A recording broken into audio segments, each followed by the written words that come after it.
Hi, morning. My name is Kimberly Petty, a reporter with the Jamaica Observer. So we see here where 7 persons were shot, 3 fatally, and we understand that Mr. Everall Rowe, a broom maker, is from this community. Talk to us about the type of person Mr. Rowe was. Well, Mr. Rowe is a good person, you know. Mr. Rowe come to Frome with it over 20 years, I got 30. I'm one of the best man in the community.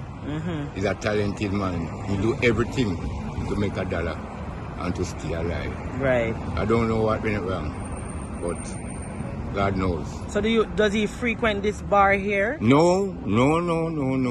In the right here, I'm my best friend, may I tell you, I used to hear everything, every day. Yeah, but we don't know what happened. We don't know what happened. Something go down. So talk to me about the type of community this is. Would you say this is a quiet community? Well, this community is one of the best community one at time, you know, but people, it kind of get wild, but the media know about enough things that my through. You understood?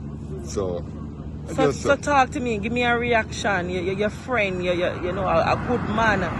His life was cut short just like that. Yeah, right, I know, I cut up, I go work and I come on the way this morning, a friend tell me, say, you know, say you shoot 5 man up, so I'm in every night, I have a nephew inside of it.